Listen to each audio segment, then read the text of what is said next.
Hello, my name is Joseph Solo Jr. I'm a writer of edgy Catholic fiction. I've written my novel, When the Wind is Dry, an edgy Catholic thriller, my comic book and graphic novel, Blind Prophet, it's a supernatural thriller, and my book, My Christmas Gift for Atheists, Merry Freaking Christmas, and edgy Christmas comedy. And I would like to talk to atheists today, okay? So this talk is going to be about how science contradicts atheism. And this is getting to be kind of important. So I thought I could give atheists some time, right? We've had atheism around for a long time, and you know, the world keeps turning, and maybe we could nudge people a little toward there. And that's why I wrote this book, which kind of follows an atheist through his process of discernment, okay? But we might be in times where it's a little short. You see, the world is kind of like falling off its course here, right? Things have gotten a little wild, and it's even more wild in the supernatural realm. I mean, we had things happen like the Pope worshiping an idol. I can't make sense of a lot of it completely. But one thing I know is that atheism is a dangerous thing if you believe that there is a supernatural realm. That's why you must deny it and be very confident about it if you're an atheist. And what I want to show you is that there's reason to doubt. And so the point of this whole talk is just to make you think a little bit and reevaluate it and see if you find reason to doubt. Because I find problems with the way the world actually is and what most atheists believe that make it so I can't believe that, right? So I want to show you what that is, because most atheists take for granted a certain vision of the world that doesn't hold up to the very reason that they hold in such high esteem. So, okay, let's talk about it, because I'm concerned again. I'm trying to be as friendly as I can be. I don't want to try to force my religion on you. I just want you to think about it, because I'm concerned about what my religion says happens when you don't believe in God, right? So I'm concerned about heaven, hell, death, and judgment. These are what we call in Catholic theology the four last things. Now I know atheists only believe in one out of the four. But if you're wrong, it's going to lead to a real bad time for a real long time. And this is where we get into kind of a Pascal's wager, where he says, well, you know, it just isn't, it's just not a good bet to be an atheist. But let's go beyond that, and let's show that what most atheists believe doesn't really hold up to science. Science has actually contradicted it. More than, I know atheists love to do this to Christianity. They love to say, you know, it contradicts reason, it contradicts science. It's not reasonable to believe in God or whatever, right? Science has disproven that religion, but it hasn't. Science has disproven a lot of what most atheists, I can't say all atheists, because atheism, all you have to do in atheism is not believe in God, right? So what do I got to shoot at? I got to prove to you that there's a God, right? Now, a lot of atheists just dismiss those proofs, which there are lots of. You know, we have a saint in our church, St. Thomas Aquinas, who had 5 proofs that there's a God. It's a dogma of our faith that you have to accept that rationality, reason, points to the existence of one God, right? So if you follow the reasoning, the arguments of reason, you come to the conclusion that there is a God. You don't come to an atheist conclusion. The ancient Greeks did this. They believed in many gods. And when they applied reason to the problem, they said, you know what, our system of polytheism, that doesn't add up. That doesn't stand up to reason. What stands up to reason is one God. They didn't say, throw them all out, there aren't any, right? They didn't do that. They came to the conclusion there is one God, and that God should want to reveal himself. And we believe he did. as a Christian, okay? So, I'm concerned that we have these four last things, and I want you to think about it. That's all. I'm not going to try to convert you. I'm going to just try to talk to you about what your beliefs are as an atheist, and see if see if they're consistent. See if they hold up. Okay? So, let's talk a little bit about my religion. Okay? Why is it so easy to make fun of my religion? Why is it so easy for you to tear down what I believe? Well, we have answers for everything. We put our faith out there and say, these are the things we believe. So now it's very easy to take pot shots at every one of those little things, and some of them are mysterious and hard to believe, so they're easy to take pot shots at. But if you go to a Catholic Mass, in the middle of our Mass somewhere, you're going to hear the Creed, and we're going to say things like, I believe in God, the Father Almighty, the Creator of heaven and earth, and in Jesus Christ, His only Son, our Lord, who was conceived by the Holy Spirit, born of the Virgin Mary, suffered under Pontius Pilate, was crucified, died, and was buried. Now, a bunch of those things, some of those things are verifiable with history. Suffering under Pontius Pilate and being crucified and dying. But this business of being conceived by the Holy Spirit and born of the Virgin Mary, it's kind of easy to say, that doesn't happen every day. And we know it doesn't happen every day. That's why it's special. That's why it's a big religious, supernatural deal, right? It's God revealing Himself, the God who the Greeks reasoned that exists, revealing Himself to His creation.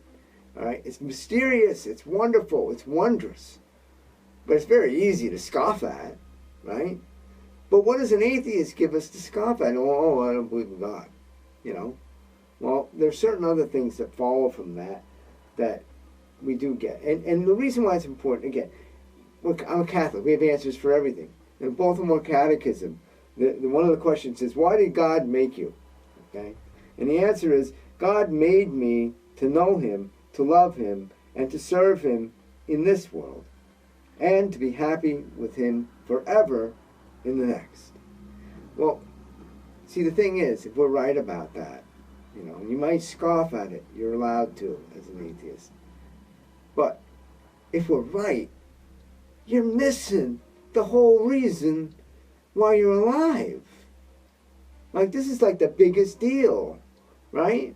So let's see. I'm going to show you that science raises some real bad conflicts with what most atheists believe. So we're going to get to it, but we have to face down why is it so easy for people to scoff at the real religion first, okay? All right. So I'm going to see if I can make you a little bit uncomfortable with your atheism, as atheists have been trying to make people uncomfortable with religion for a long time, okay? So let's first talk a little bit about science and religion. The reason why there's a conflict, I think, is that these are two different disciplines meant to explain two different kinds of answer to two different kinds of questions, okay?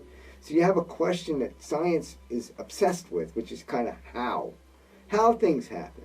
How did the world begin? How did this actually go on? How does one thing lead to another, and how do we end up where we are? But religion doesn't really deal so much with the how. It's not a question of how God did it. It's more why. Why are we here? If we go back to my question from the catechism, why did God make you? We're answering the questions of why. And when you use a discipline that's designed to answer the question of how, and you try to address questions of why, it doesn't work real well. And so you end up with, well, this doesn't appear to be inconsistent with how we knew things happened. But how isn't the important thing. It's the why. Why are we here? Okay? So, now, another thing that atheists like to do, there's a lot of misconceptions about atheism. So, atheists like to think that intelligent people, have reasoned that there is no God, and so only stupid people believe in religion. This is about as far from the truth as you can be. Some of the greatest scientists of all time have been people of faith. I mean, Isaac Newton was the guy who started talking about intelligent design of the universe long before this intelligent design movement tried to, undermine some of the atheistic claims about evolution. Okay? Now, I'm not here to get into that debate. I'm just here to say, guys like Newton and Einstein and Galileo and Copernicus, now look, Galileo, he's like a big hero to a lot of atheists because he stood up against the church, right? But he was a man of God. And in fact, he was a religious man. And in fact, he was a bit of a heretic, according to the Catholic faith, okay? He was more of a Pythagorean, which ran him into trouble. He couldn't conceive of a universe where the planets revolve around the sun in elliptical orbits. This made him throw fits. He argued against it. Why? Because the circle is the perfect shape. So planets must go in the perfect form. They wouldn't go in God wouldn't make a universe in which planets went in an inferior form like an ellipse around the sun.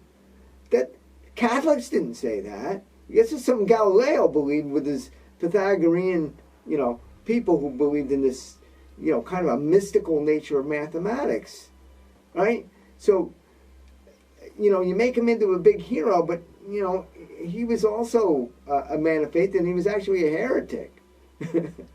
Okay. And that's how he ran into trouble with the Pope, with some of those heretical beliefs. And whose theory was he espousing? Copernicus. Well, Copernicus was a monk.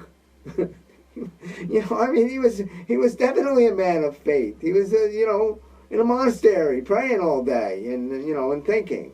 So, to try to say that these brilliant people, can't be religious because you would figure your way out of it because you're too smart for it. You're not too smart for it. Okay? If you really want,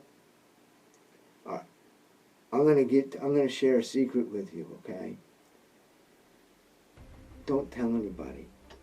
I'm in the top 2% of intelligence, and I'm a very faithful man. Okay? I have my card. I have my Mensa card. You can see it. Now I'm barely over the line. I barely got into Mensa, but I did. I'm in the top 2%. So I'm a pretty intelligent person. And I believe in God. I believe in Christianity. I believe in Catholicism.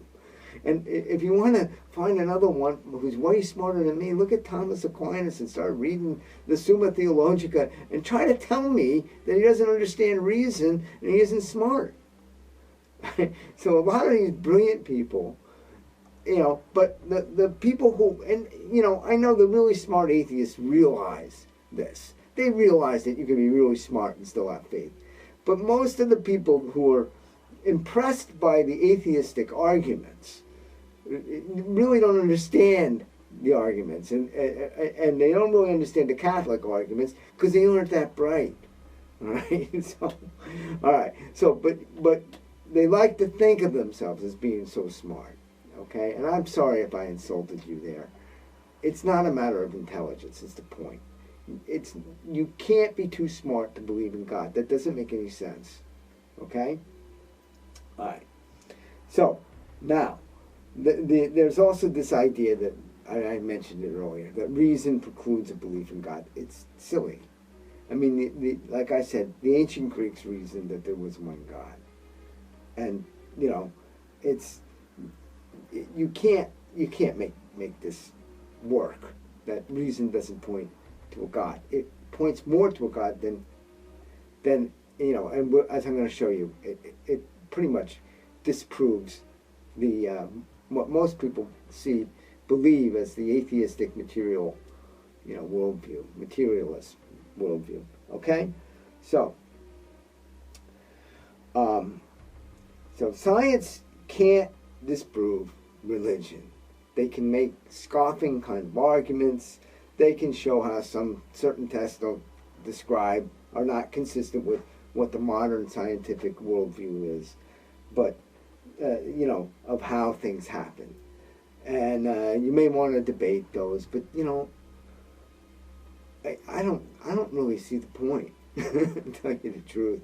Because the Bible is getting at something else, getting at the reason why. The reason why was the earth created in 6 days? Because the religious point of view is that there's a big deal about the seventh day and resting, right? And honoring God on that day for his creation. We don't know how long a day was. But the units, we're getting all wrapped up in units, right? So I don't think that that's that impressive an argument, most of the things that they raise. All right. We do believe in things that are difficult to believe. That's why faith is important. This seems to be important to our vision of God. We think God is impressed by faith in believing when it's hard to believe, right? So we think this is an important quality. And we know that a lot of the things we believe are mysterious. And it's easy to question a lot of the things we believe. Okay? But we take them on faith. Okay? And what we end up with is something that's consistent with how the world actually works. Okay. Now, so let's get to the question today. You're all waiting for this. I teased you with it. Has science disproven atheism? Well, okay. First, we have to kind of construct an atheist creed. Okay? Because just saying you don't believe in God isn't enough. What is it that you do believe in? So, most people who are atheists believe in a couple of things. And I'm going to show you, this is like a magic trick. They don't really add up. They don't hold up. But they take it on faith. And when you really scrutinize them, they don't hold up because it's not really built on a solid foundation. Here's a quote from G.K. Chesterton.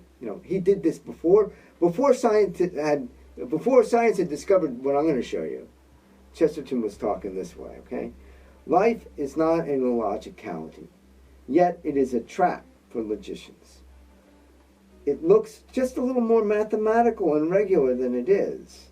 Its exactitude is obvious, but its inexactitude is hidden. Its wildness lies in wait. Now, I'm going to show you how this happens. How does it lie in wait? So let's talk about the two premises. I'm going to give you an atheist creed. Now, I'm not saying that what I'm going to show you defies all atheism. But if you think these two premises are what you believe as an atheist, you got to start rethinking it. Because you got to start putting in exceptions for them if you want to maintain a consistent creed. Okay? So, I think most atheists believe these two things.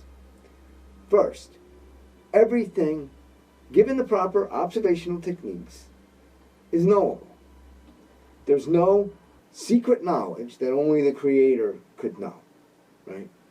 So, that would be, right, if only a Creator would know it, that wouldn't make any sense for an atheist. So if I can set up the proper kind of observation, if an object has properties that are knowable, I should be able to know them. I should be able to discover them and know what they are. There shouldn't be anything that's precluded from me knowing. Right? Would you agree with that as an atheist proposition of a materialist world? Okay? Even if you don't agree with it, even if you want to quibble with it, just keep following my reasoning, okay? Again, I'm not trying to be insulting here. I'm trying to just show you that these things don't add up. Okay. The second premise of my creed. So, number one, everything, given the proper observational techniques, is knowable. Proposition number two is observations are reliable. Now, this is kind of the whole basis of science, right? So if I observe something, if I'm not observing it, it happens the same way if I'm not observing it, right? Now, I'm not talking about when you put a camera on a sentient being that knows it's being observed and he starts acting like differently. Like you put a camera in a courtroom and all of a sudden everybody's playing to the camera. No, I'm not talking about that. I'm talking about inanimate, unsentient objects of nature, material, When you observe it, and when you're not observing it, you should act the same way. Like, if a tree falls in the forest, and nobody is there to hear it, well, if I'm an atheist, it better darn make a sound, unless there's some other, weird thing going on. I'm not talking about anything weird. I'm talking about the rule, okay? So,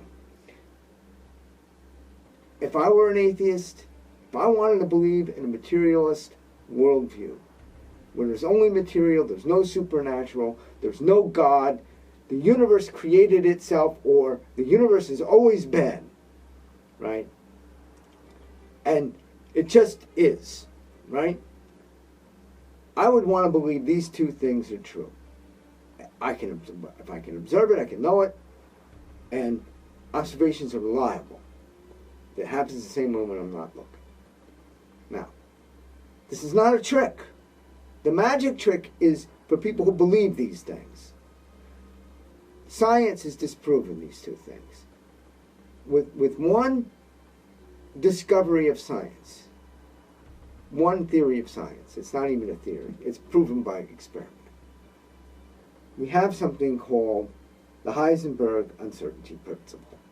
Now, a lot of people who are atheists already know this. I mean, you've had your physics class, you've learned it, you learned how it worked, but you didn't catch the problem with the why, right? Again, religion's about the why. And if you're going to use how to undermine the why, you're going to have to explain to me why a universe that created itself has something called the Heisenberg uncertainty principle working. Now, for those of you who don't know, Heisenberg uncertainty principle says that you cannot know, right? Secret knowledge here, cannot know the position and momentum of an electron or a photon at the same time. Okay? You can't know those two things. If you can't know them both at the same time, those are qualities, those are properties of an object, and they exist, and they can be measured, and you can't know them. Not both of them at the same time. Okay? So, all of a sudden, we're in a world here where everything is not knowable. And it gets worse. Because the Heisenberg uncertainty principle says not only is it not knowable, the more you know about one, the less you know about the other. So this means that the operation of observing the phenomenon causes it to behave differently.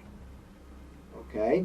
And this has been proven. You can look at the experiments with I'll try to include a link to an experiment. You can look at the slit lamp experiment, where you, on one side of the room, you narrow the where the beam of light can go through. And on the other side of the room, you see where it goes, and the beam of light spreads out. It does not become narrower and narrower as you limit it, which is what you would expect to happen. So you know less about where it's going, and you know more about where it is. Now, here's the question for atheists. Why would a randomly created universe without a creator include properties that exist but cannot be known?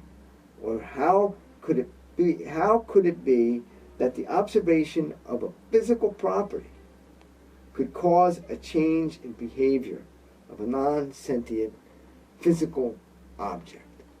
So observation causes a difference in how the universe works. If you didn't observe it, it would have happened in a different way.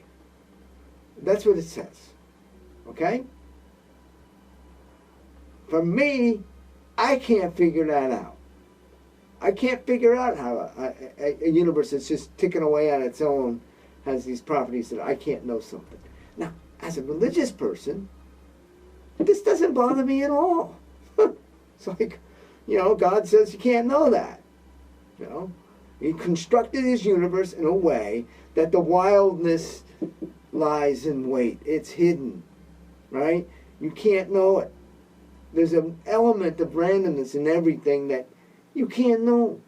It's, and Jesus in the scriptures talked about knowledge that's reserved to the Father only. Not even the Son can know, the time or the place, Okay? So we talk about it all the time when there's some kind of secret knowledge that we can't know as creatures.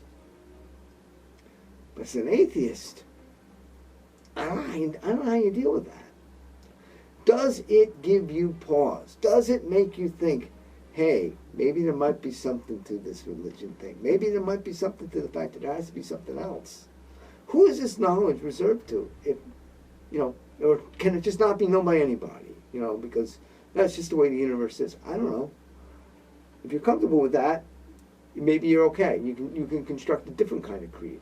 But those of you out there who were thinking these two things should fit into your atheist worldview, then I think you're having trouble.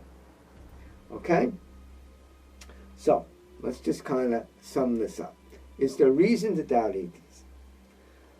The existence of unknowable properties, secret knowledge, and the unreliability of observations mean that a comfortable system of beliefs based on the premises of most atheists is not possible. Okay? Science points to the existence of a creator as an answer to the why of existence. Is it more reasonable to believe in a creator God or a random self-creating universe with secret and unknowable elements, and in which observations are not reliable? As a Catholic believer, it is fitting that some knowledge is reserved to God, and the more we try to know about one thing determines we may know less about another. But for an atheist, is this reasonable? And is it a reason to doubt, your atheism? Is the atheist model of reality more a fantasy than the spaghetti monster caricature of the creator that atheists use to mock believers in God?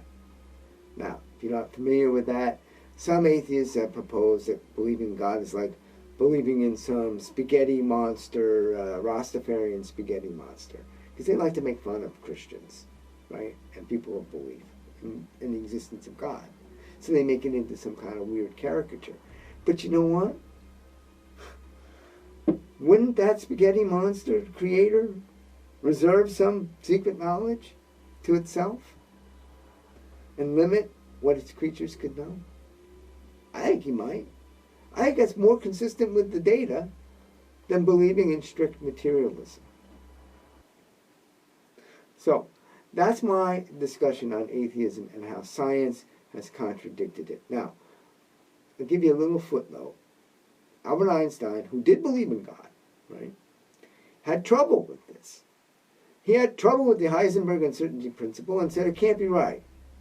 He said, God does not play dice with atoms.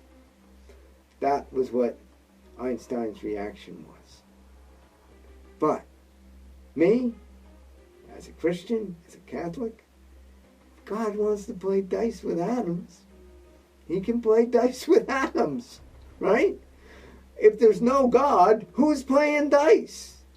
Who's rolling the bones on with the atoms? I don't have a problem with God doing it, because I trust God, right? I trust God as the loving creator of the universe, okay? But if you don't believe in God, who's rolling the dice? Who is it? You're in more of a mystery, okay? Okay, again, my name is Joseph Solon Jr. Please check out my book, My Christmas Gift for Atheists. It will walk you through a lot of arguments in a kind of a fun, funny way.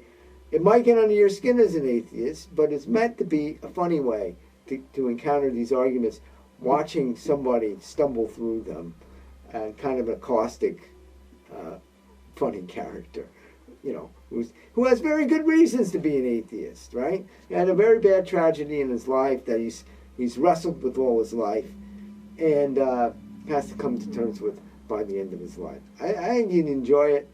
It's kind of a fun way to get at it. But we are running out of time, folks. We might be heading headlong into Judgment Day. In which case, we can't slowly nudge you. We got to start making you feel a little uncomfortable in your atheism, so that you will actually seek out the true God and say that atheist prayer.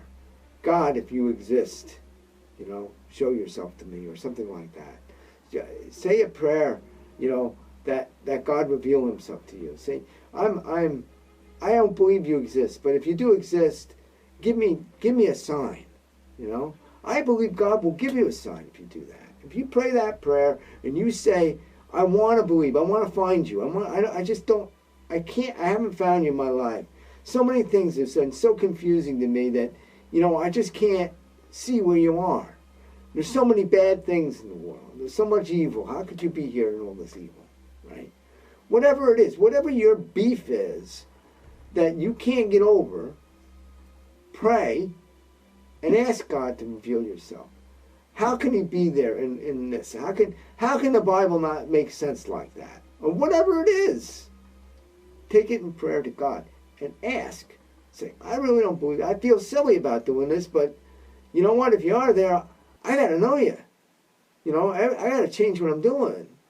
Because the stakes are as high as they get. Okay? Again, my name is Joseph Soul Jr. Check out my Merry Bringing Christmas book, my Christmas gift for atheists, my graphic novel, Blind Prophet, or my edgy Catholic thriller, which is When the Wood is Dry.